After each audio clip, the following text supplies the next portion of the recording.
C'est ton esprit qui a gardé l'intérêt en nous. Esprit, son opération, que cela ne nous abandonne pas au nom de Jésus, comme nous étions implante ta nature et la vie de Christ en nous au nom de Jésus-Christ. Et chaque proclamation de ta parole dans chaque vie. Merci parce que tu... Nous prions. Donne-moi un bon Amen.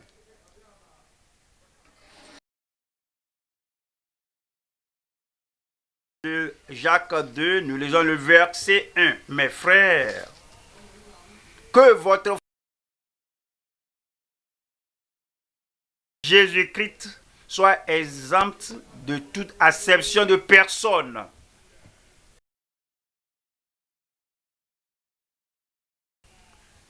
Supposez en effet qu'il entre dans votre assemblée un homme, un habit magnifique, et qu'il y entre aussi un pauvre. Le verset 3 nous dit, si tournant vos regards vers celui qui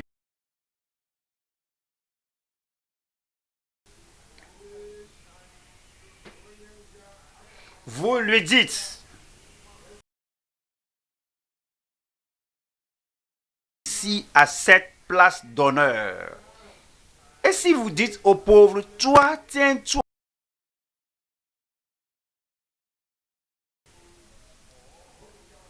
Ou bien, assieds-toi au-dessous de mon marche.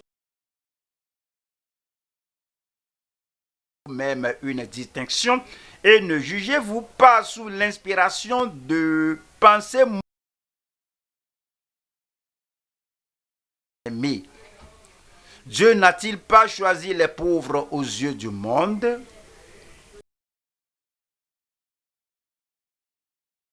Héritiers du royaume qu'il a promis à ceux qui...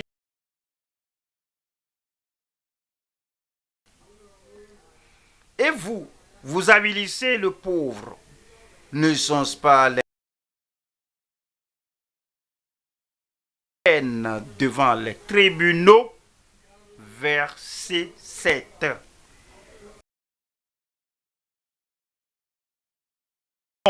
Que vous portez, alors il pensait pour nous faire voir la façon dont nous acceptons la foi pour toutes et la façon dont nous pratiquons ce que nous apprenons de la foi que vous combattez, de combattre pour la foi qui a été transmise au sein de foi pour toutes. Cela parle de la révélation, cela parle de tous ceux qui se connectent à la foi en Christ. Qui il écrit, la façon dont vous pratiquez, la façon dont vous faites les choses, votre... Vous avez une compréhension équilibrée, une approche équilibrée de la parole que faisant acception de personnes ayant la partialité, que ce soit dans la parole de Dieu, de l'autre personne, où vous faites bien à une personne et puis vous relayez manière. Donc, vous prenez la foi de Jésus avec...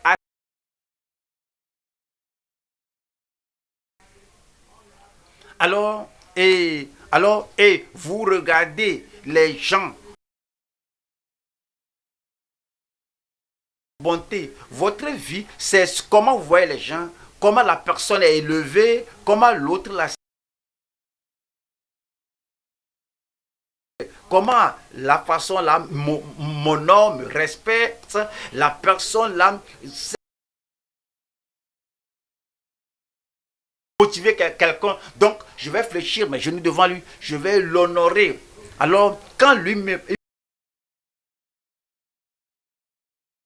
Là, il ne considère personne, il n'a même pas de respect facial là, à moi. Lui prêche, ou bien quand la parole sort de lui, cela dit que est-ce que vous avez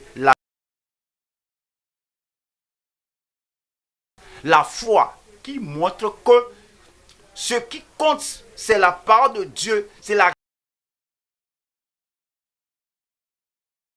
et que vous n'avez pas réellement la foi, mais vous nous voyons aujourd'hui l'enseignement de la parole qui est l'impartialité des sur l'écriture. Vous venez en Christ quand vous êtes né de nouveau, quand vous avez donné votre vie au Seigneur, quand si quelqu'un entend ma voix et ouvre, que j'entrerai. Vous, en Christ, frères, ceux qui sont des frères et sœurs dans la famille de Dieu, ceux qui entendent la parole de Dieu et qui la pratiquent sont ma mère, mes frères. Parce que nous pratiquons la parole de Dieu, nous le regardons, nous le voyons, nous les pas de Christ, nous devenons frères et sœurs dans la famille de Dieu. En Christ, de vrais frères en Christ, il y a de faux frères. Ils se disent nés. Les faux frères, ils regardent la parole de Dieu, ils n'ont pas la vraie foi. De Dieu fait défaut en eux, sont de faussaires, mais les gens qui sont de véritables, ceux qui connaissent Christ et ils connaissent la parole de Christ et vivent selon la parole de Christ. Des chrétiens nominaux qui fréquentent l'église, des chrétiens qui n'ont pas l'esprit de Dieu.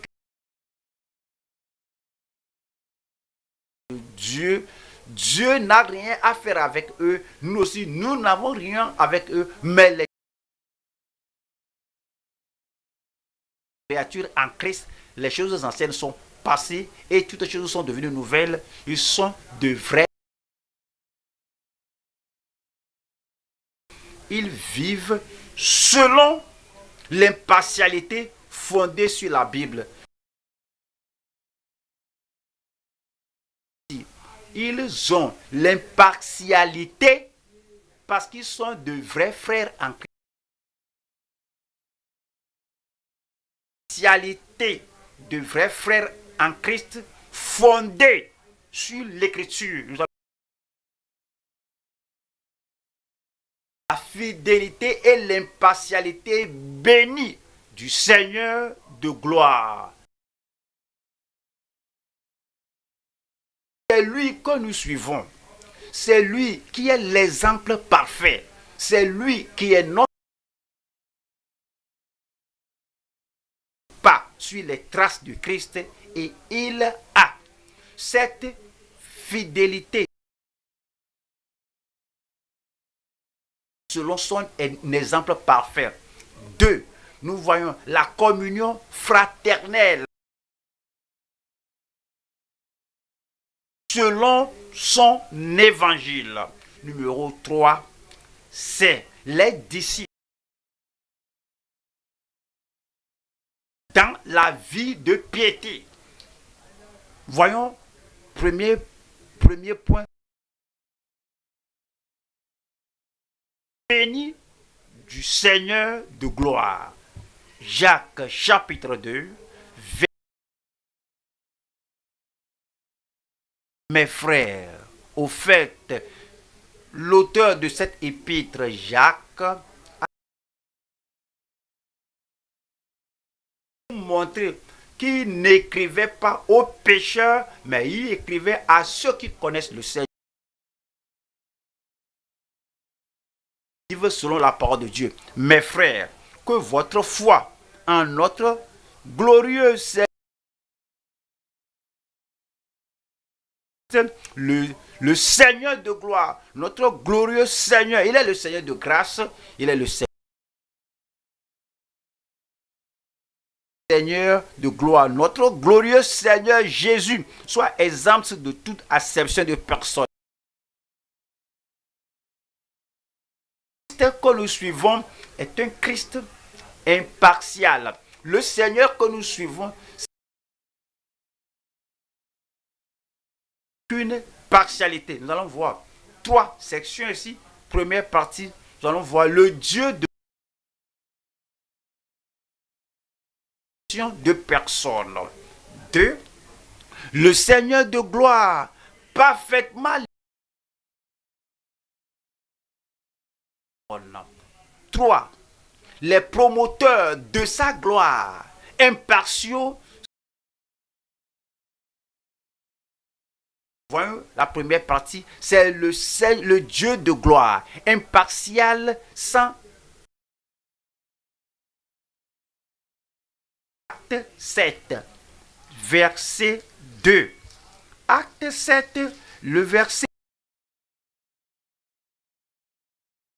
Répondit, homme, frère et père, écoutez, le Dieu de gloire apparaît en Mésopotamie avant qu'il s'établisse à Charan. Alors c'est Dieu, le Dieu de gloire, Dieu le Fils, Jésus-Christ aussi est appelé Seigneur de gloire. Nous sommes un en nature, un en attribut, un comme Dieu le Père au ciel est appelé le Dieu de gloire de même. Appelé le Seigneur de gloire.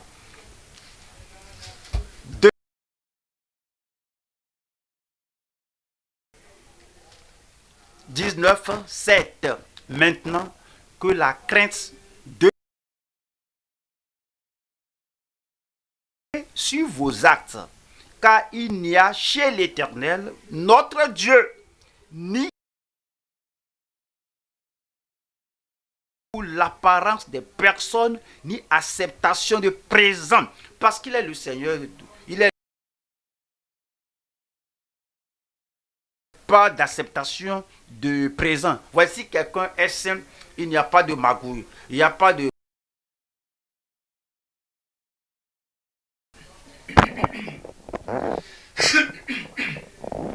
Dieu est saint, il accepte à prendre des présents des gens. Oui. Certains et avec les jeunes et passer et ils vivent dans le péché, ils vont croire. D'autres croient qu'ils vont corrompre Dieu en l'appelant d'un grand nom. Des attributs spéciaux et puis pour les hommes, leur tête. Un homme, Dieu n'est pas un homme. D'autres croient qu'ils peuvent corrompre Dieu avec leur argent. Si votre vie est méchante, rugueuse et pécheresse, mauvaise, alors corrompre Dieu, il est le Seigneur de gloire, Dieu de gloire, il n'accepte pas les personnes. Deutéronome 10, 17. Dieu. Car l'Éternel, votre Dieu, est le Dieu des dieux, le Seigneur des seigneurs. Des personnes et qui ne reçoit point de présent. Il ne considère pas une femme. Absalom.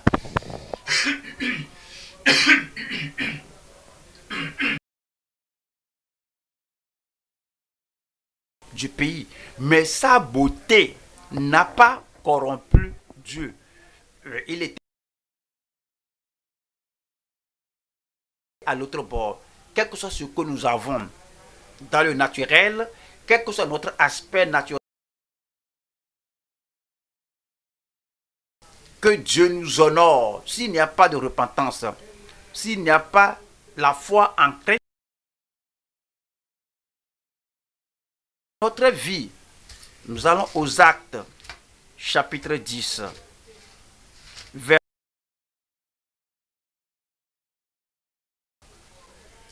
Acte 10, 34. Alors Pierre, ouvrant la bouche, dit, en vérité,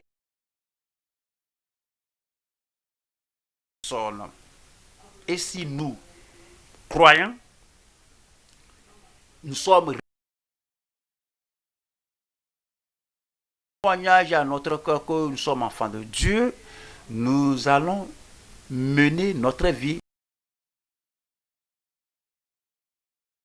Les normes, le standard de la Bible de façon unanime avec tout le monde. Ce que nous sommes enfants de Dieu, frères et sœurs en Christ, si nous sommes ministres, l'Église du Dieu vivant, le même caractère de Dieu doit. Nous devons faire acception de personnes. Nous ne devons pas faire acception. La partialité, donner la position aux gens que Dieu n'a pas donné. Alors, il faut le salut de Dieu. La vie sans regarder le visage des gens. Mais nous vivons selon la parole. Je mener une telle vie. Voyons la deuxième partie ici. Le Seigneur de gloire. Acception de personnes. Nous allons à Matthieu 28.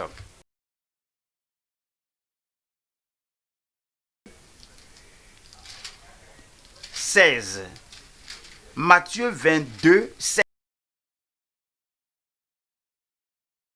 Lui, leurs disciples avec les Hérodiens qui disent, Maître, nous savons que tu es vrai, nous savons. Ils le savaient. Oui, ils prétendaient, mais ils savaient. Oui, ils sont venus voulant le tenter.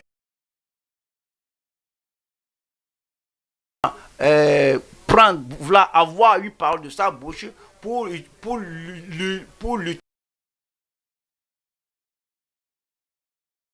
C'est ce que les persécuteurs font. Ils vont vous utiliser pour vous autodétruire. Souillez. Alors, ils vont prendre la parole de votre bouche. Alors, ce que vous dites là, votre parole citée hors du contexte pour vous détruire.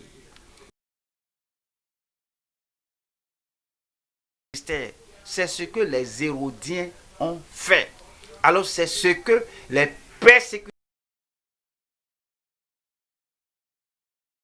Alors ils envoyèrent auprès de lui leurs disciples avec les. Ils s'en fichent de vous appeler tout bon nom pour pouvoir vous piéger. Nous savons que selon la vérité, sans t'inquiéter de personne.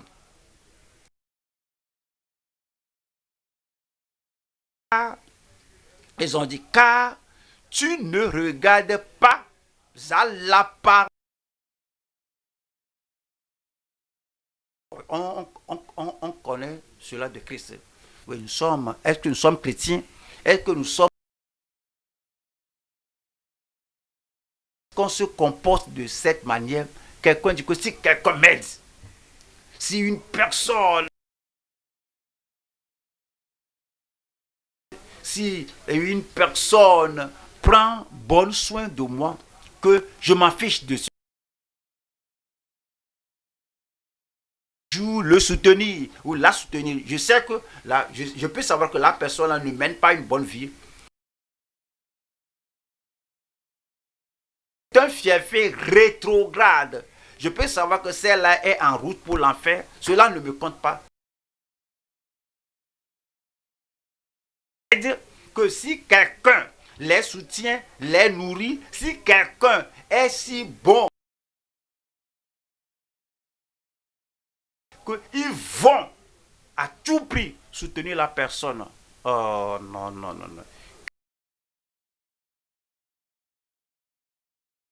Christ traite les gens selon la parole de Dieu. Il tartine ce pain, sucre, met du sucre dans ce thé. Non. En affaire, je ne veux pas l'irriter parce qu'il m'a aidé. La personne là n'est pas chrétienne. Ça, ce n'est que une représentation de la nature adamique. Non, Christ a enseigné la parole selon la vérité. Je prie que vous et moi, nous soyons comme Christ. Romains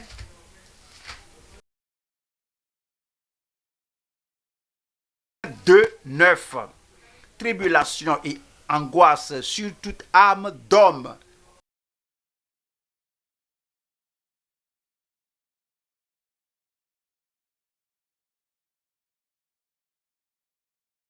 D'Abraham, que Dieu va les supporter aveuglément. Non. Juifs ou païens, ils ont la même parole.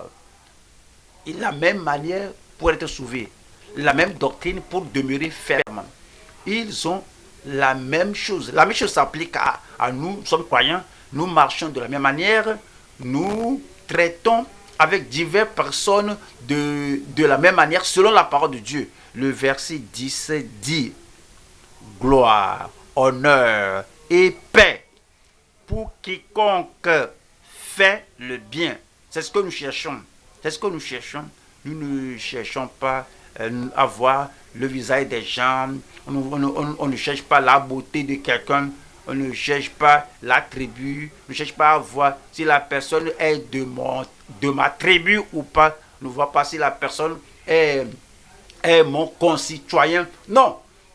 Nous cherchons tout le monde avec qui on vit, tout le monde avec qui on traite. On fait du bien, pas parce qu'on fait du bien dans le passé. Maintenant la personne est rétrograde. Maintenant que la personne nous promet que je vais faire du bien dans le futur. Aujourd'hui même, comme nous parlons, la grâce de Dieu demeure en la personne. Et la personne fait quoi?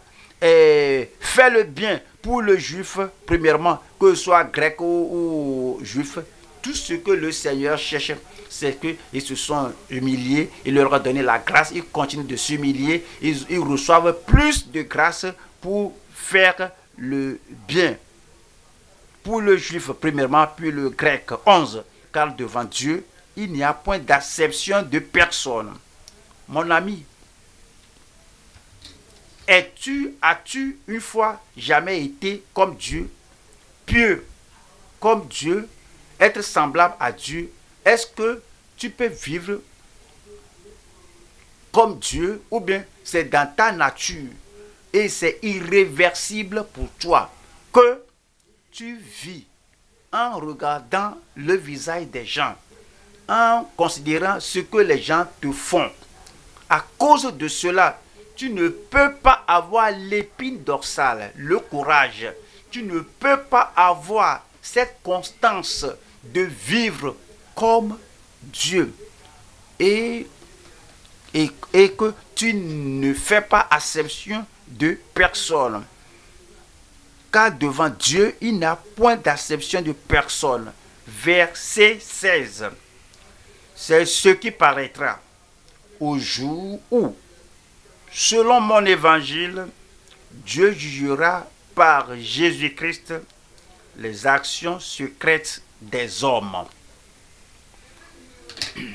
Nous allons à Jacques 3, 17.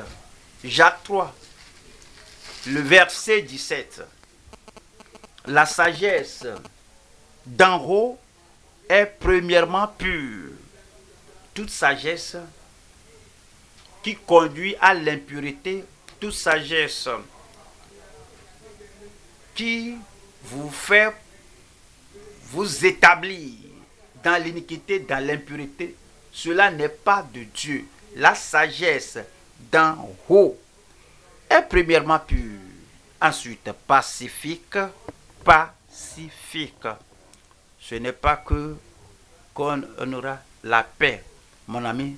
Si tu compromets, tu es trop rigoureux, tu as une conviction très dure, tu es trop biblique, tu es trop basé, fondé sur les Écritures. Nous, on ne veut pas ça. Donc, on sera en paix avec toi. Si tu compromets, oubliez cela. Oubliez cela. On ne peut pas compromettre la parole de Dieu et nous permettre d'aller en enfer. Parce qu'on veut être en paix avec toi. C'est pourquoi c'est dit que autant que cela dépend de vous, alors s'il est possible, c'est-à-dire vivez en paix avec tous les hommes, et que autant que cela dépend de vous, s'il est possible. Comment? Si on ne doit pas compromettre, on ne doit pas être partial, on ne doit pas laisser sa conviction aller, on ne doit rien faire qui vous rende désobéissant à Dieu. Si c'est possible, soyez en paix avec les gens. Mais s'ils ont dit que la condition d'être en paix, c'est que vous devez compromettre. Et tout ce que vous avez appris dans la parole de Dieu, toutes ces années, abandonnez cela. Donc, il y aura la paix. Oubliez ce genre de paix. C'est la sagesse qui vient d'en haut, qui est premièrement pure. Ensuite, pacifique, modérée, conciliante, pleine de miséricorde et de bons fruits, exempte de duplicité, d'hypocrisie. C'est la sagesse que Dieu que Dieu a donné. Et on dit que l'homme là n'est pas sage. Alors, dans le leadership, qu'il faut compromettre, on doit user de favoritisme, que dans le leadership, on ne doit pas traiter tout le monde comme on veut, que pour certains, il faut dire oui, monsieur, pour avoir la paix. Non. Ça, c'est la psychologie du monde, mais du coup, la sagesse qui vient d'en haut, c'est premièrement pure, ensuite pacifique, modérée, conciliante. Alors pleine de miséricorde et de bons fruits, exempte de duplicité, d'hypocrisie. Puisse le Seigneur nous aider. Amen. Et puisse le Seigneur nous accorder la fermeté, la conviction, la constance pour savoir que voici le chemin, la façon dont il faut vivre selon l'évangile, la façon dont il faut vivre pour plaire à Dieu. Marchez-y. Puisse le Seigneur nous aider à y marcher. Troisième partie, c'est les promoteurs de sa gloire, impartiaux, sans acception de personne. Les promoteurs de sa gloire. Nous allons à Proverbe 24, verset 21. Mon fils, crains l'Éternel et le roi. Ne te mêle pas avec les hommes remuants. Chrétiens, croyants, fils, filles de Dieu. on ne doit pas se mêler avec ceux qui se donnent à des changements.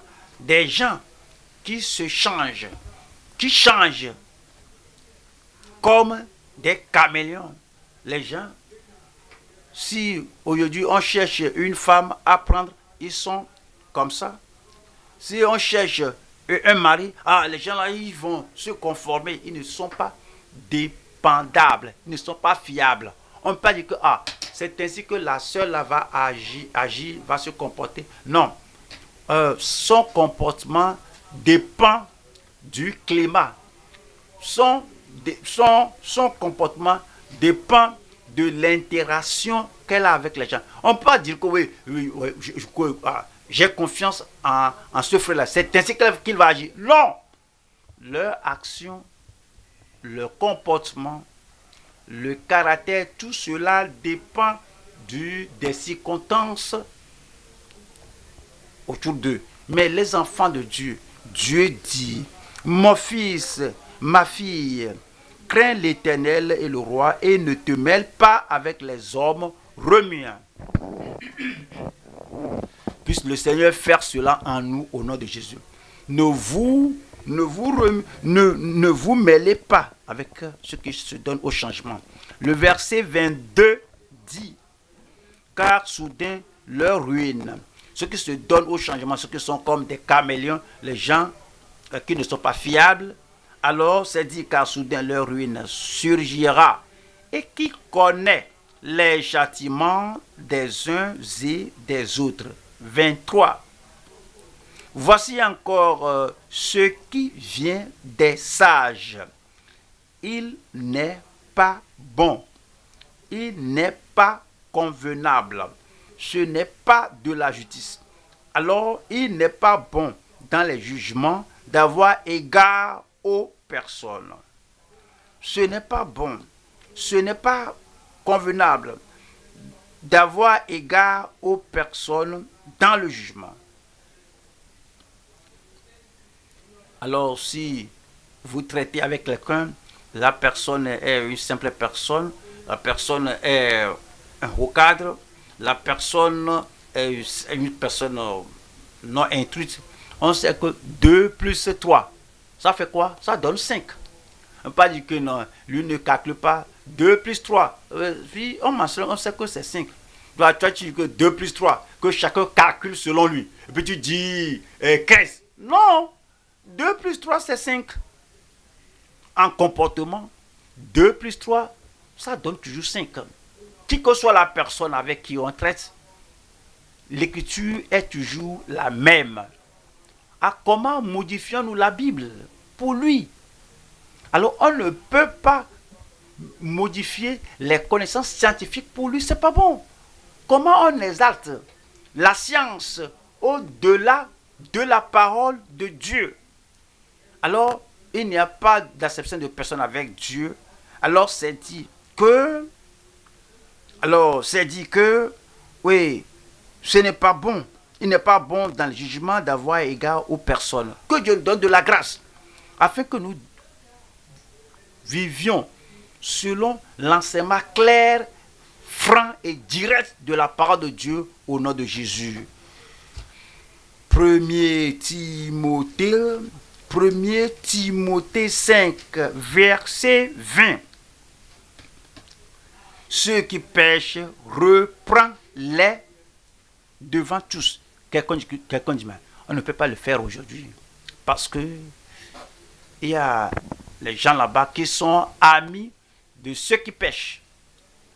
Il y a des gens là-bas qui ils s'en fichent. Alors, ils ne se donnent pas la peine de ce qui se passe, ce que les gens font. Mais ce qui compte pour eux, c'est que mon ami est intouchable. Il est incorrigible. On ne peut pas le corriger. Aller en enfer, laissez-le, c'est mon ami. Aller à la perdition, il ne faut pas le gêner. C'est mon ami intime, pasteur. Fais ton neveu. Prêche la parole. Mais ne corrige personne. faut pas montrer la bonne voie à personne. Mais qu'est-ce qu'on enseigne? Si on ne peut pas souligner la parole de Dieu dans la vie de tout le monde, qu'est-ce qu'on enseigne donc? Il dit que ceux qui pêchent reprend-les devant tous, afin que les autres aussi éprouvent de la crainte. Ce n'est pas le prédicateur à craindre ceux à qui il prêche, mais les gens qui ne vivent pas selon la norme de la parole de Dieu. Notre action doit les pousser à craindre à cause du jugement qui viendra sur eux. Le verset 21. Je te conjure devant Dieu, devant Jésus-Christ et devant les anges élus, d'observer ces choses sans prévention et de ne rien faire par faveur. Est-ce que vous mettez cela dans votre vie chrétienne? Est-ce que c'est inclus dans votre profession de sanctification? Est-ce que c'est inclus dans votre compréhension de la pratique de la justice du Seigneur, que vous ne faites rien par faveur et vous ne préférez personne à l'autre? Je prie que cette parole soit la parole de garde, soit la devise dans la vie de chacun de nous au nom de Jésus-Christ. Deuxième point, nous allons voir la communion fraternelle sans partialité, tout en vivant selon son évangile. Ceci aussi est divisé en 3 parties. Première partie, c'est un intérêt renouvelé pour les frères dans la foi. 2. La communion impeccable parmi les frères sans favoritisme. 3. C'est la fidélité sans faille de ceux qui bâtissent la foi. Première partie, un intérêt renouvelé pour les frères dans la foi. Voyons comment l'Esprit de Dieu a inspiré l'apôtre pour écrire aux frères. Voyons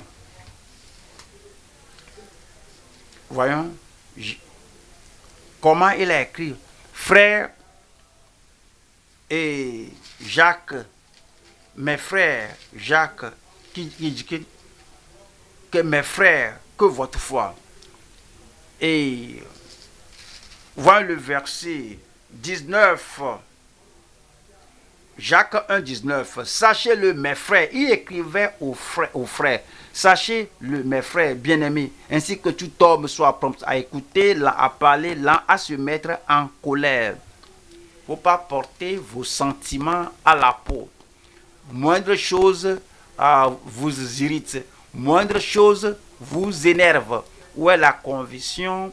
C'est ce qu'on était dans le monde. Moindre chose alors irrite les gens dans le monde. Et un simple regard irrite les gens dans le monde. Employer un vocabulaire différent des vôtres, cela vous irrite. Mais pourquoi on fait cela? Et maintenant que vous êtes convertis et maintenant on est frères, c'est la même attitude de colère. La colère à la maison, la colère sur la route, la colère dans le bus, la colère partout, la colère à l'église, la colère en présence de tous. Et dit, sachez-le mes frères bien-aimés, ainsi que tout homme soit prompt à écouter, lent à parler, lent à se mettre en colère. Le verset 20. Car la colère de l'homme n'accomplit pas la justice de Dieu. Frères et sœurs, la colère n'améliore rien dans l'Église.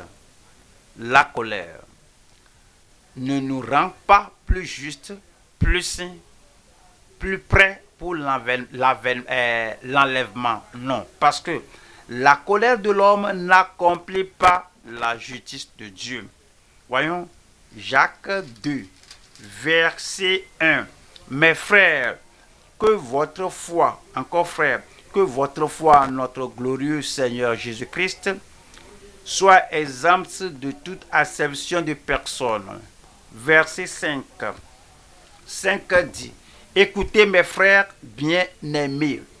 Jacques disait que j'écrivais aux frères, j'écrivais à ceux qui doivent avoir la grâce de Dieu, et cette grâce de Dieu les a convertis, les a transformés. Ils ne sont plus les gens du monde qu'ils étaient.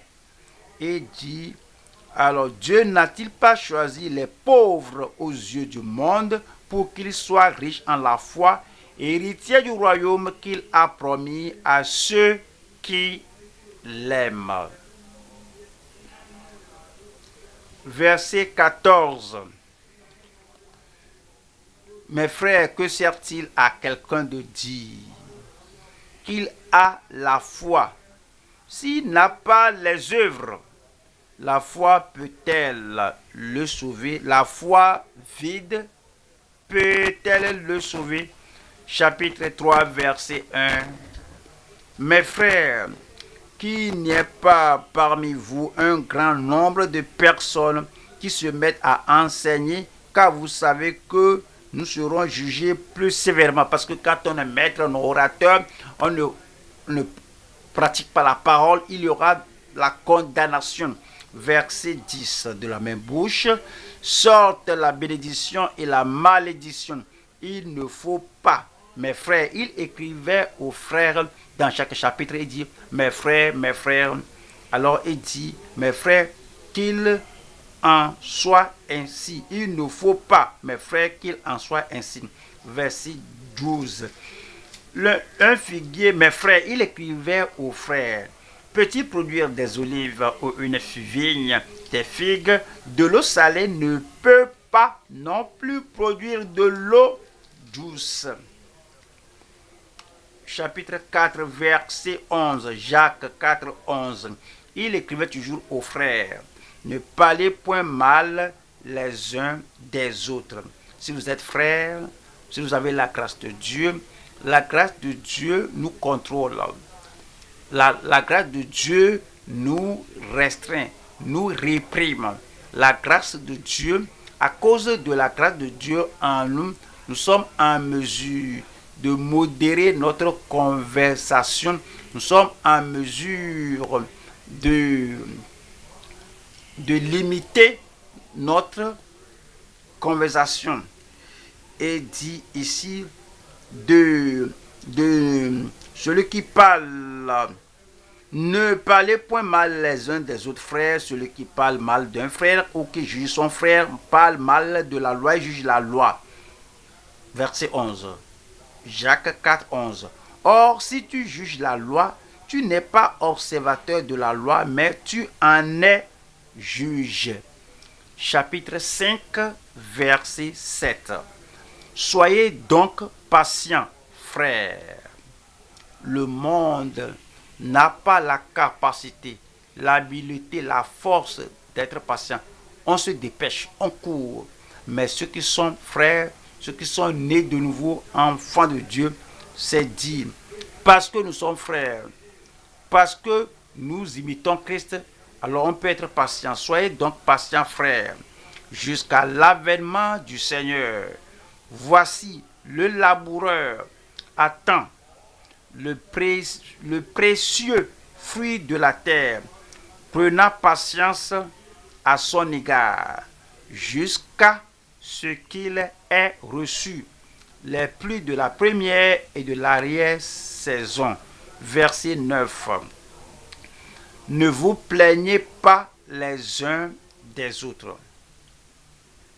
De vrais croyants, les croyants qui croient la Bible, les croyants justes, les croyants prêts pour l'enlèvement. On ne porte pas les plaintes, les mécontentements. Alors, il parle de ceci, parle contre ceci, il me dit de ceci, les médisances. Alors, il y a beaucoup de fardeaux, de calomnie, de mépris, de plaintes.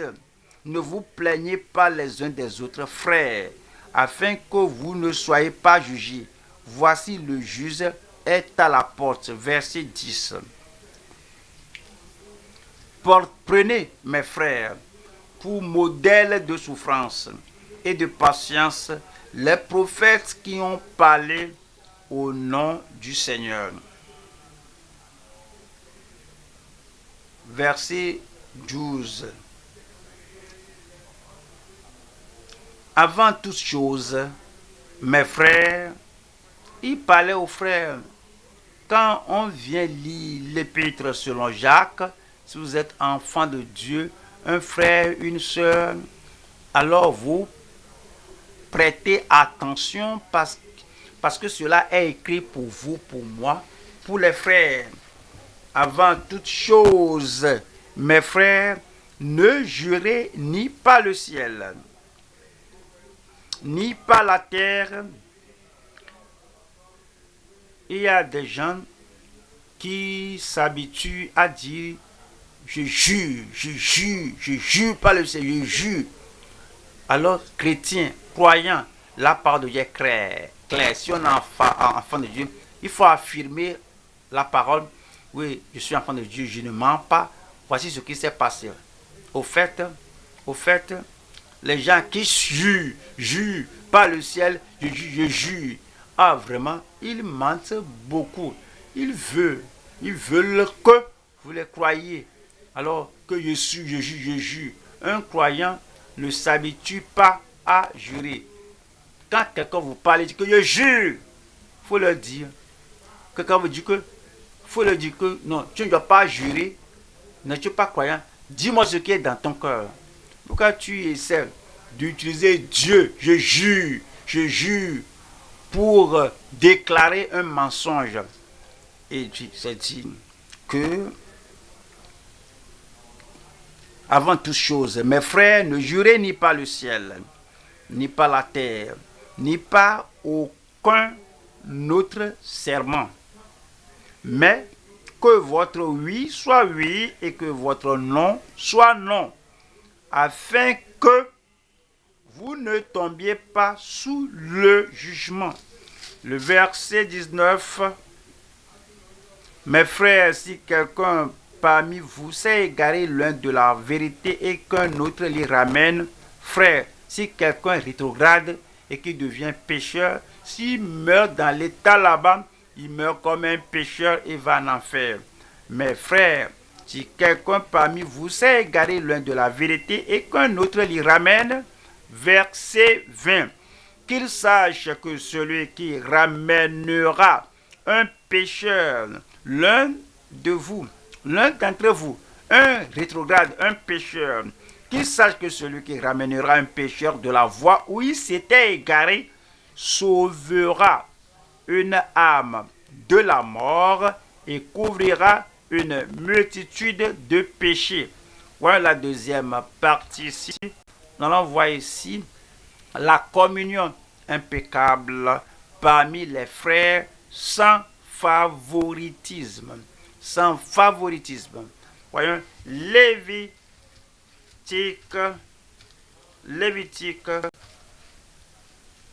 19, verset 15. Tu ne commettras point d'iniquité dans tes jugements. Tu n'auras point égard à la personne du pauvre. Et tu ne favoriseras point la personne du grand. Mais tu jugeras ton prochain selon la justice. Ça, c'est l'Ancien Testament. C'est sous l'Ancienne Alliance. C'est avant que la grâce ne soit arrivée dans la vie de Dieu. Que même avant, même en ce temps-là, c'est dit que nous ne devons pas prêter le respect, avoir la faveur ou bien favoriser un grand parce qu'il est grand et mépriser un pauvre. Non, tout ce qu'on fait en évaluant la vie des gens, on fait ça selon la justice. Proverbe 28, 21. Il n'est pas bon d'avoir égard aux personnes, à l'église, au comité de mariage, en choisissant les ouvriers, en nommant les gens, en donnant des postes de responsabilité aux gens. Il n'est pas bon d'avoir égard aux personnes. On ne doit pas faire recours à la tribu. Ah, il parle mon dialecte. Il est de ma famille. Ah, c'est le fils de mon oncle. Non. Il n'est pas bon d'avoir égard aux personnes. Vous savez que votre ami n'est pas stable. Votre ami n'est pas ferme. Et il te l'avait dit, que je peux te le dire, hein, parce que tu es mon ami. Il n'y a personne comme toi. Hein. Voyez ce que j'ai fait. Je ne sais pas si le pasteur a eu vent de cela. Parce que récemment, le pasteur ne sourit plus largement comme d'habitude. Ne t'en fais pas. Viens, viens, viens. Et puis ils viennent. Et puis cette personne, il savait bien que son ami est un chronique, un pécheur, un chronique pécheur, un adultère, un pécheur, un impudique. Il sait que son ami est une personne mondaine. Il me dit, mon ami, pasteur, parce qu'il croit avoir accès à moi. Et quand vous les regardez, vous voyez que ces gens-là, ils sont venus jouer à l'église. Pour qu'on soit tolérant envers le pécheur qui demeure dans sa pollution. Vous savez, mon ami, ce n'est pas bon. Il n'est pas bon d'avoir égard aux personnes. Et pour un morceau de pain, un homme se livre au péché. Voyons, Jude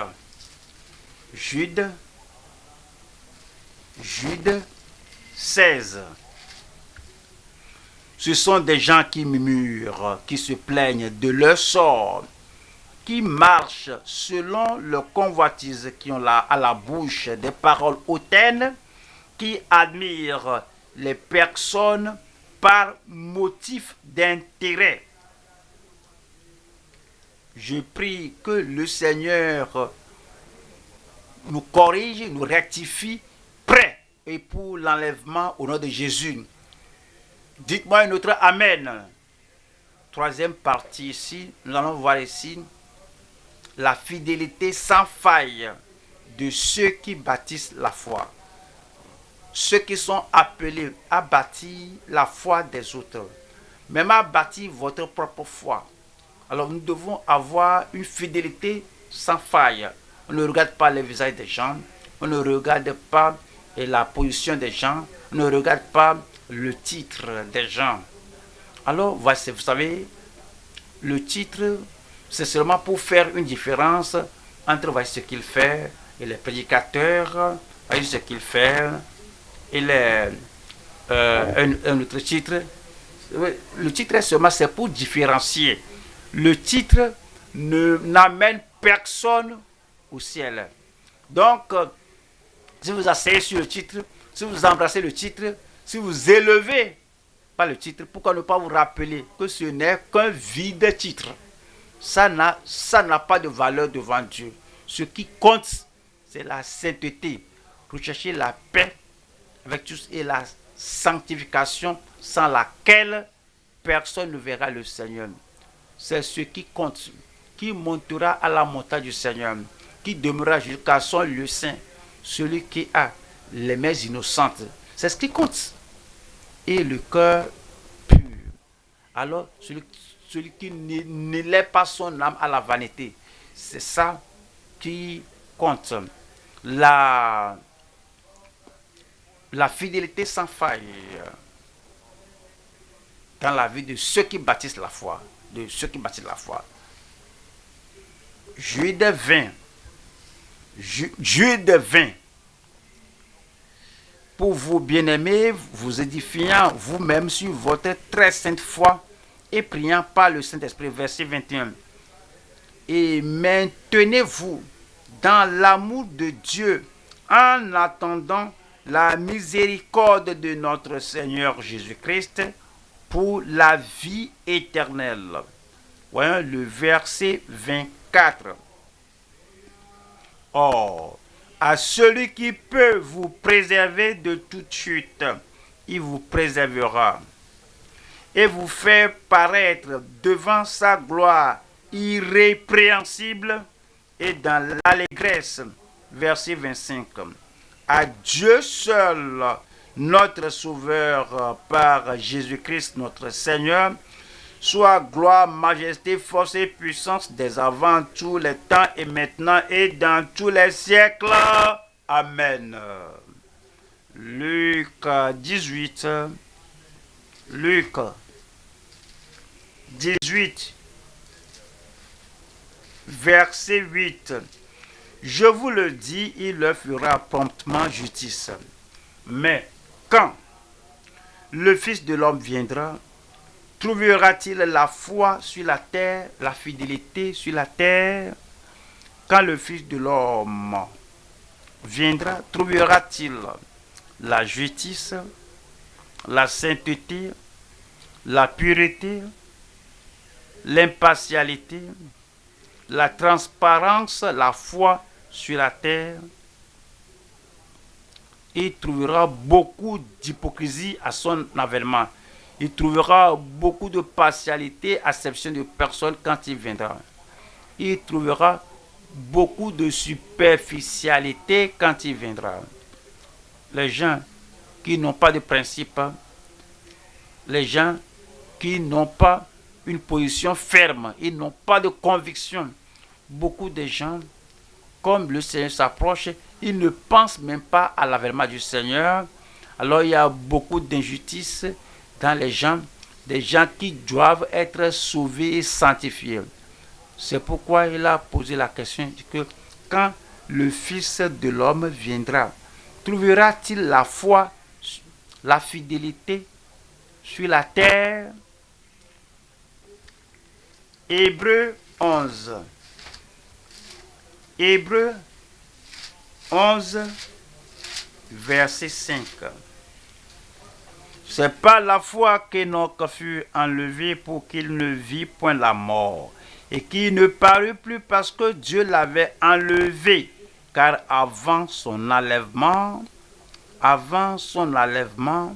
il avait reçu le témoignage qu'il était agréable à Dieu. Ceux qui plaisent aux hommes n'iront pas au ciel. Ceux qui plaisent aux gens n'iront pas au ciel. Ceux qui plaisent à la société, et si je ne leur plais pas, moi je n'aime pas d'inconfort. Si je ne leur plais pas, je me vois vraiment dans l'inconfort. Mais cela va vous empêcher d'aller à l'enlèvement. Tu plais aux gens, on veut mentir, oui, tu te mets volontaire pour le faire, on veut que quelque chose de mauvais soit fait, alors tu te lèves pour faire ça, et c'est toi que tout le monde aime, c'est toi que tout le monde apprécie. Alors, si on veut faire du mal, appelez-le, il va nous aider. Alors, ceux qui plaisent aux hommes n'iront pas au ciel. Quel est votre objectif? Pourquoi vous êtes dans la foi? Pourquoi vous êtes croyant? C'est-à-dire qu'avant son enlèvement, il a reçu ce témoignage qu'il était agréable à Dieu. Verset 6. Or, sans la foi et la fidélité, il est impossible de lui être agréable. Car celui qui s'approche de Dieu croit. Car il faut que celui qui s'approche de Dieu croit que Dieu existe et qu'il est le rémunérateur de ceux qui le cherchent. Nous allons au troisième point. Ce sont les disciples irréprochables, persévérants dans la vie de piété. Nous allons à Jacques 2, verset 5. Écoutez mes frères bien-aimés, Dieu n'a-t-il pas choisi les pauvres aux yeux du monde pour qu'ils soient riches en la foi et héritiers du royaume qu'il a promis à ceux qui l'aiment?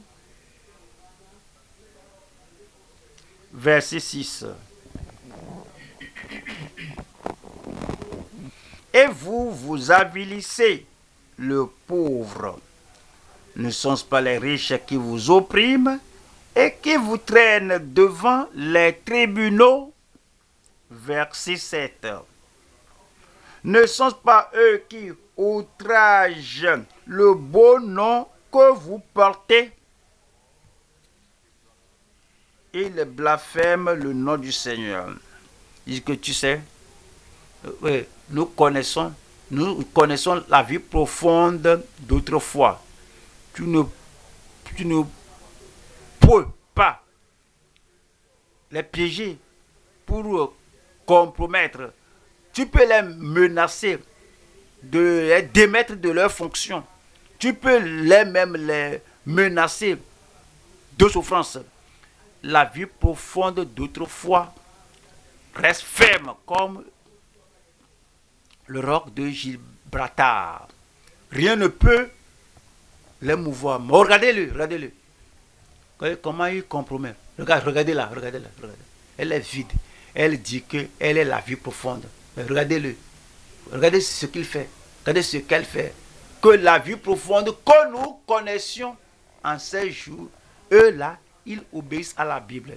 Ils ne vont jamais rien faire de pareil.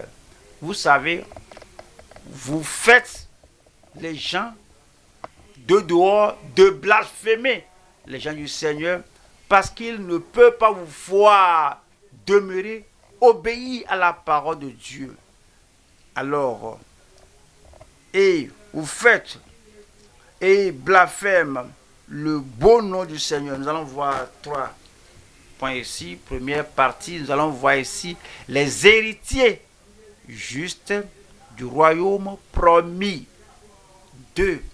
Nous allons voir ici les héritiers méprisés dans le royaume actuel, c'est le royaume de ce monde. 3. Les héritiers riches du royaume dominant. Première partie, les héritiers justes du royaume promis.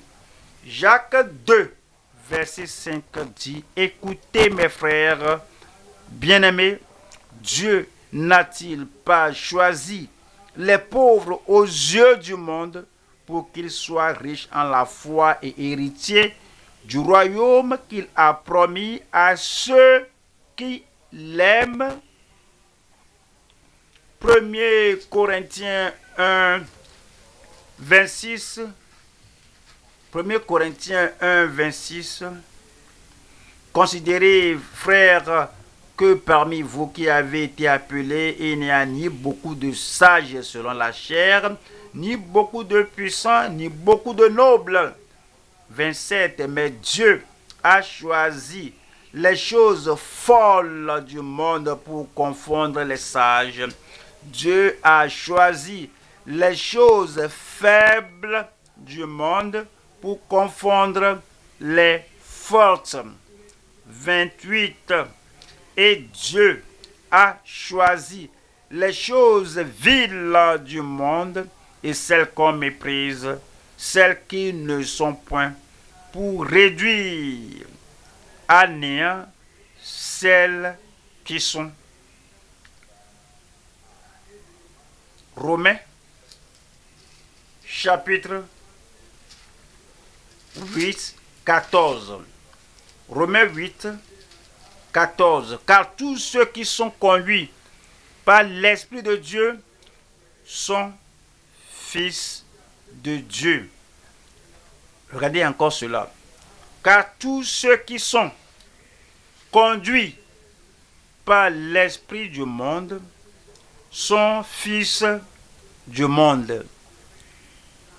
Car tous ceux qui sont conduits par l'esprit d'Adam, en donnant des excuses sur excuses, car tous ceux qui sont conduits par l'esprit d'Adam sont fils d'Adam. Car tous ceux qui sont conduits par l'esprit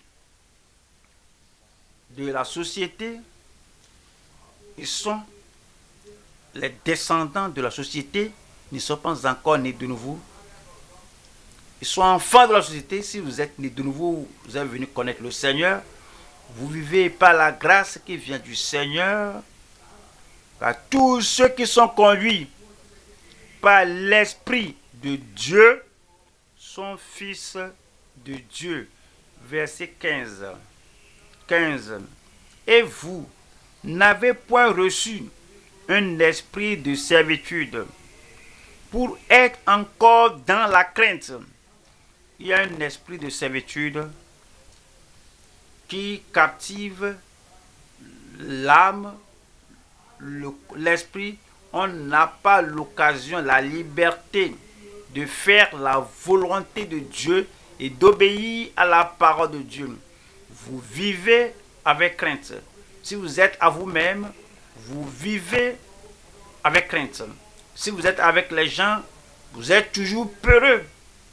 Et lorsque vous êtes à l'église, lorsqu'il doit avoir la liberté, parce que le Seigneur nous a affranchis, libres pour vivre, libres pour agir, libres pour prendre notre vol, aller au ciel, et puis ce n'est pas vivre en baissant la tête, que je ne veux pas que ma conviction soit connue. S'il y a un lieu qu'on doit être audacieux et courageux, c'est à l'église, là où nous avons le Père, le Fils et le Saint-Esprit. Nous avons le peuple de Dieu qui nous encourage.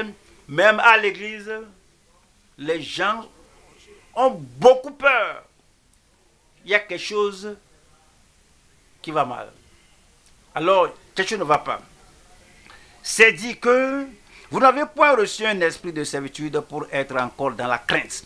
Mais vous avez reçu un esprit d'adoption par lequel nous crions Abba, Père. Verset 16 dit, l'Esprit lui-même rend témoignage à notre esprit que nous sommes enfants de Dieu. Verset 17. Or, si nous sommes enfants, nous sommes aussi héritiers, héritiers de Dieu et co-héritiers de Christ, si toutefois nous souffrons avec lui, afin d'être glorifiés avec lui. Vous serez glorifiés avec lui. Deuxième partie ici, nous allons voir les héritiers méprisés ou honnis dans le royaume présent, actuel, le royaume de ce monde. Alors, il y a la honte, il y a le mépris. Alors, on méprise l'Église à cause d'eux. On méprise, on déconsidère Christ à cause d'eux. Et la honte vient par eux. L'opprobre vient, le Seigneur veut qu'on s'éloigne de tout cela afin que nous amenions la gloire à Dieu à tout moment. Jacques 2, verset 6. Et vous, vous avilissez le pauvre. Ne sont-ce pas les riches qui vous oppriment et qui vous traînent devant les tribunaux? Voilà le verset 7. Ne sont-ce pas eux qui outragent le beau nom que vous portez? Avant de faire quelque chose, vous devez vous poser la question, et si je fais cela, les gens qui me voient faire ça, vont-ils honorer Christ ou vont-ils le blasphémer? Les gens avec qui vous interagissez et vous montrez une manière ou bien vous montrez quelque chose d'immoral, quelque chose de mauvais, ces gens-là aussi ont le cerveau, ces rétrogrades ou ces croyants, ou bien ces gens du monde, ou membres de l'église, aussi ils pensent. Moi je dis que oui, je comprends, je suis comme ça parce que je sais que c'est mon niveau. Mais regardez cet homme-là, cette femme-là, très élevée, grand dans l'église, là, la personne dans l'église, un grand dirigeant. Regardez comment il se comporte. Alors, il blasphème le nom du Seigneur par lequel vous êtes appelés. Si les gens blasphèment le nom du Seigneur par votre action, par votre comportement, vous savez, parfois, même aux vêtements, vous vous oubliez comme ça. Et les gens qui vous regardent, qui vous observent, alors démontrent ce comportement charnel, disent que pourquoi la personne agit de cette manière, même dans le sanctuaire de Dieu. Et s'ils ne sont pas prudents, ils vont blasphémer le nom de Dieu à cause de vous. Et ne sont-ce pas eux qui outragent le beau nom que vous portez? Je prie que Dieu nous aide nous tous, qu'il vous aide, qu'il m'aide, pour que les gens ne blasphèment pas le nom du Seigneur à cause des autres, qui professent être sauvés, sanctifiés, remplis du Saint-Esprit. Mais vous savez que ce n'est pas vrai. Ils ne sont pas remplis du Saint-Esprit.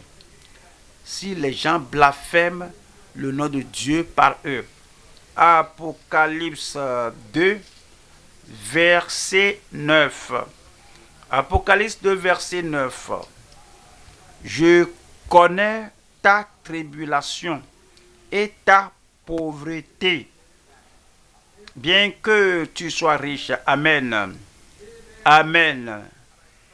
Et les calomnies de la part de ceux qui se disent juifs et ne le sont pas, mais qui sont une synagogue de Satan. Ceux qui professent être juifs, mais Dieu, Jésus a dit, ils sont une synagogue de Satan. Les gens qui disent que oui, je suis à Christ, mais dans la vie, dans le comportement, dans le caractère, ils le nient. Alors, je prie qu'on ne soit pas pareil. Troisième partie ici, on voit ici les héritiers riches du royaume dominant. Les riches, les héritiers riches du royaume dominant. Jacques 2, verset 5.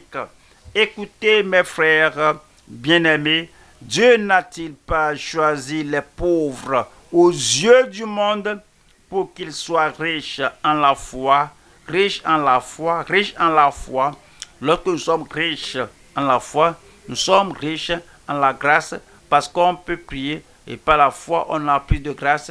Quand on est riche en la foi, on est riche en amour parce qu'on peut prier et l'amour de Dieu va couler dans notre vie et par nos vies.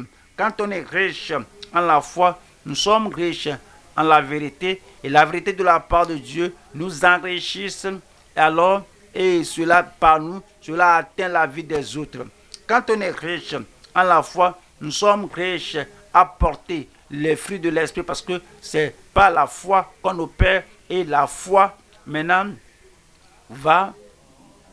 la foi va montrer tout en nous. Quand on est riche en foi, on est riche en amour, on est riche en joie. La joie du Seigneur sera votre force parce que vous êtes riche en foi, vous êtes riche en piété, vous êtes riche en sainteté parce que la foi va apporter la piété, la sainteté en vous. Si vous êtes riche en foi, vous êtes riche en l'espérance parce que votre espérance est affermie dans le Seigneur. Vous êtes riche en foi, vous êtes riche en de bonnes œuvres parce que la foi sans les œuvres est morte. Vous êtes riche en la foi, vous êtes riche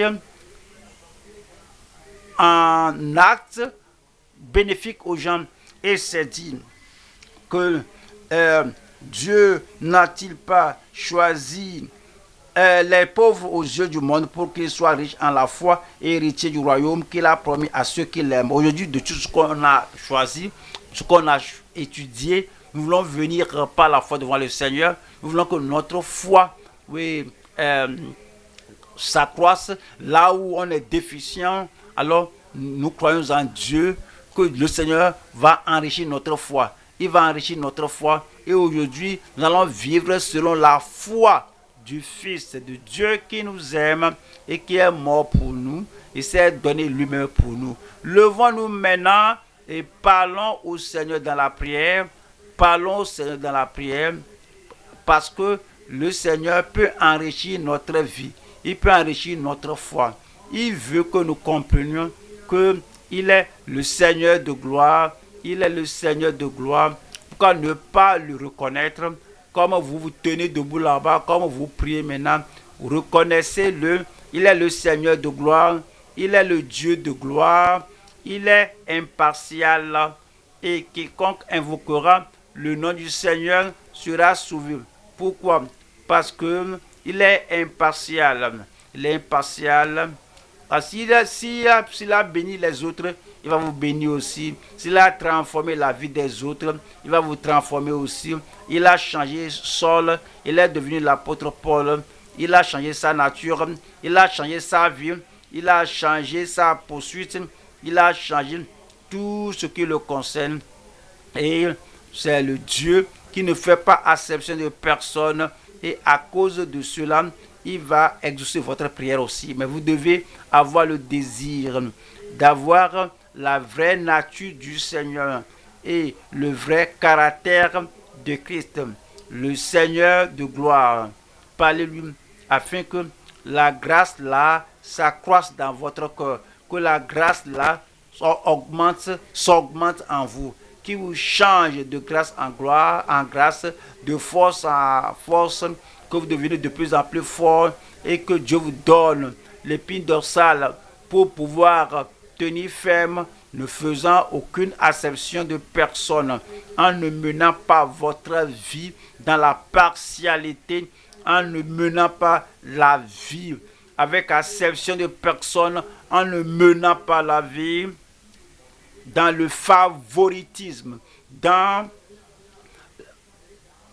l'acception de personne, mais vous êtes ferme, vous êtes transparent. Tout ce que vous faites pour A, c'est ce que vous faites pour B, et vous n'allez pas courir après les gens parce qu'ils vous donnent de l'argent, parce que les gens vous donnent les biens matériels,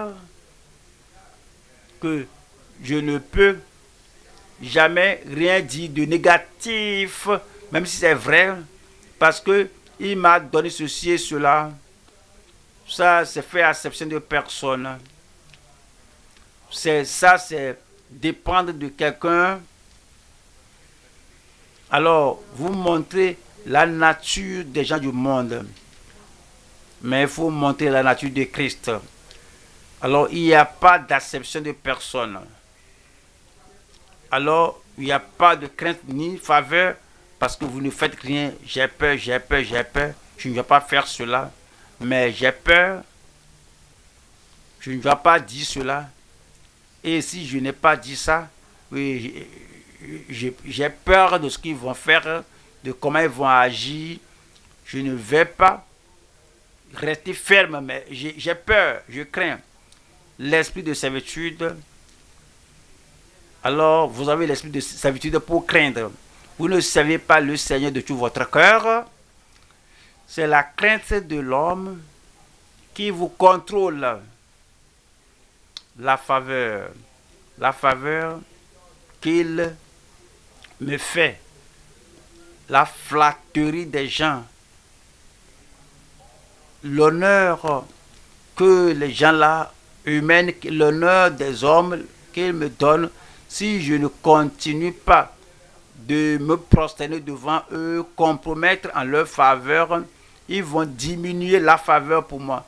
Donc vous vivez pour la faveur et non en vivant dans la foi pour aller au ciel.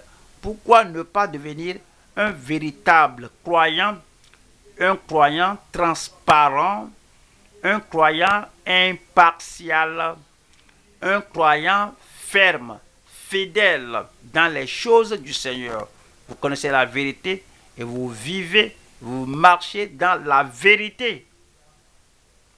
Parlez au Seigneur, il vous accordera plus de grâce afin de ne pas demeurer comme une méduse sans épine dorsale, sans s'attrister de ce que les gens feront. Mais pourquoi vous vous gênez de ce que les gens vont dire? Mais vous avez votre vie à mener. Le jugement est dans la main de Dieu. Vivez selon les normes et les principes de la justice que vous avez appris. Vous n'allez pas permettre à la crainte, à la peur des hommes de faire de vous une personne partielle.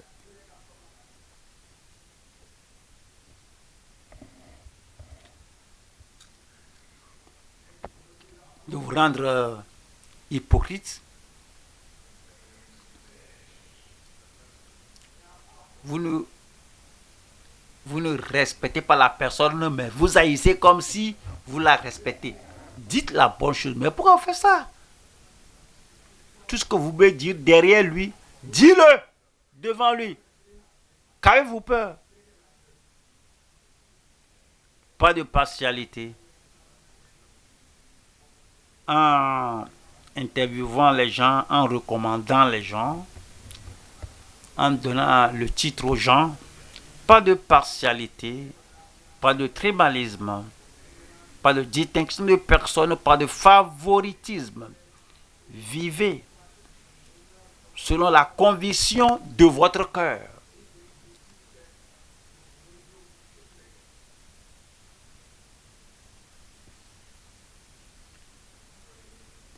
Priez le Seigneur et priez avec foi. Et priez avec consécration. La prière là.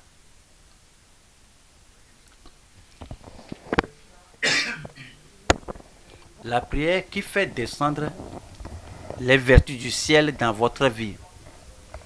Et vous pouvez honorer le Seigneur de gloire tout en ayant la nature et les attributs du Seigneur de gloire. Vous plaisez au Dieu de gloire tout en ayant foi en lui, tout en vivant fidèlement pour lui, par lui et pour lui.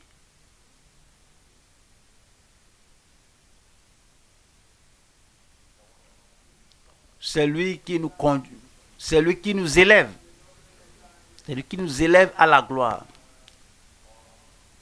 C'est lui qui nous élève à la gloire.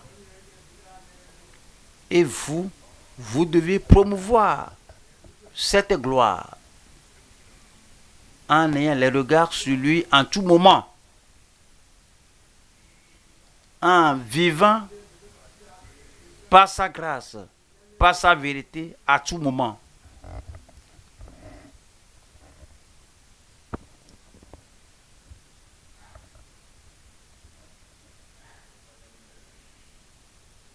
La communion fraternelle.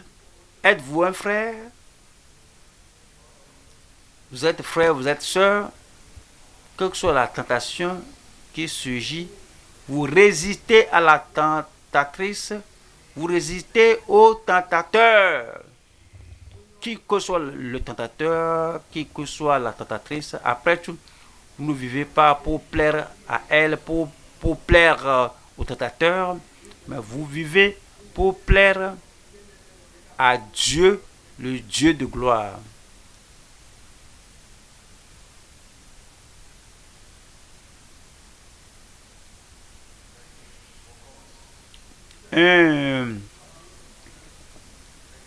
Un intérêt renouvelé pour les frères. Si vous êtes un vrai frère, un vrai membre de la famille de Dieu, Christ est votre intérêt. La ressemblance à Christ, ce doit être votre point d'intérêt. Un frère, une sœur, un bien-aimé dans le Seigneur, la gloire de Dieu doit être votre point d'intérêt et non votre confort, ce que j'aime, Le sourire des gens, ce n'est pas le point d'intérêt. Votre point d'intérêt, c'est la gloire de Dieu.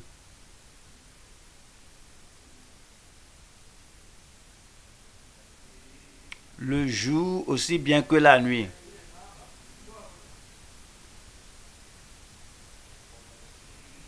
Devant les rois, devant les pauvres, la gloire de Dieu. Pourquoi ne pas avoir un intérêt renouvelé aujourd'hui, une communion impeccable, une communion dans l'hypocrisie? Non, non, non. Une communion transparente, que ce soit ce qui ne doit pas se trouver dans la communion des saints. Et vous le pointez de joie avec courage. C'est votre intérêt afin de faire descendre la gloire de Dieu.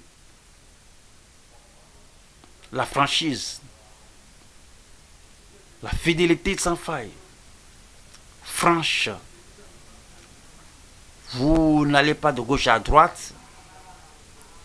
Vous ne vous mêlez pas avec ceux qui se donnent au changement, aux hommes remuants. On vous connaît pour quelque chose. On vous connaît étant une personne qui se tient ferme. La conséquence, ne vous en faites pas. La pression, ne vous en faites pas.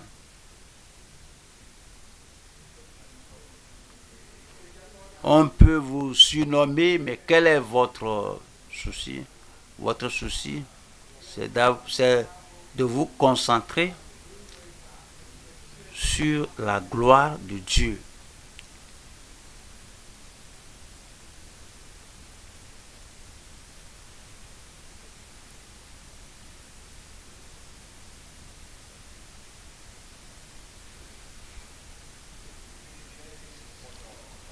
Soyez un disciple irréprochable de Christ.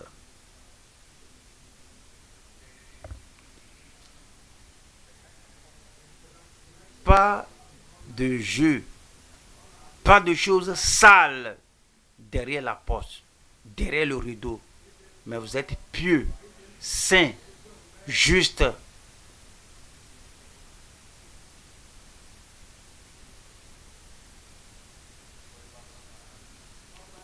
Qui que soit la personne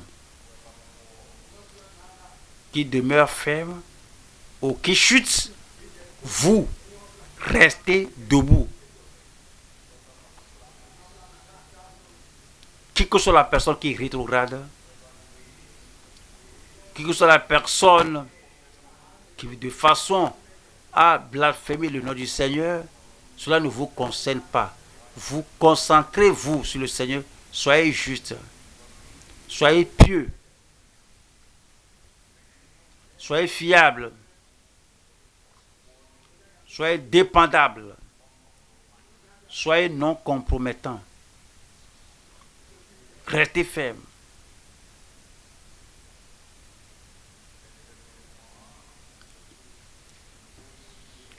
Que tous ceux qui vous connaissent sachent que vous n'allez pas compromettre à cause d'une faveur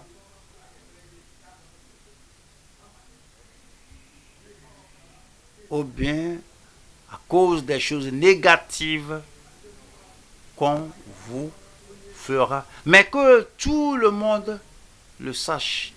Qu'on vous connaisse là où vous êtes, comment vous vivez, que vous êtes une personne qui a décidé de suivre Christ en toute transparence et non en magouille. Pas de partialité, pas d'acception de personne. Au nom de Jésus, nous prions. C'est bon, mais un autre Amen.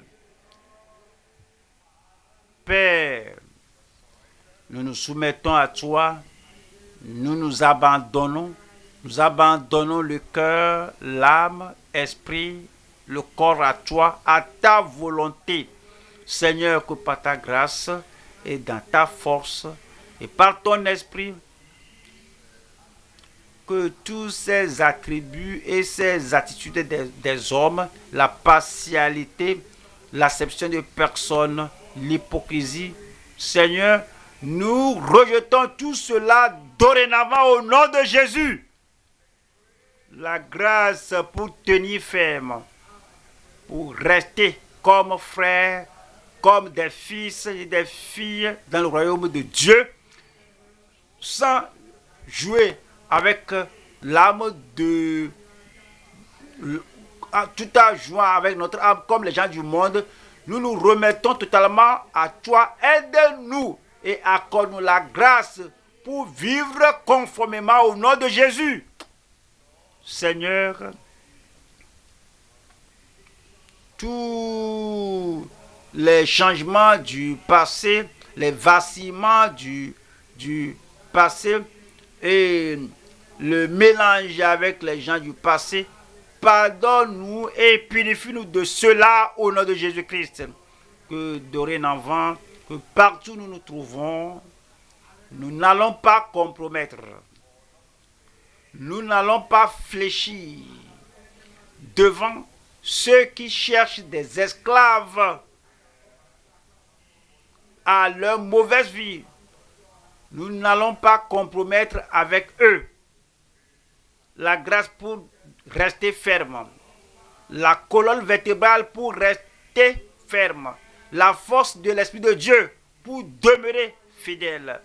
Accorde-nous cela au nom de Jésus. Quand nous devons dire non, donne la grâce de dire non.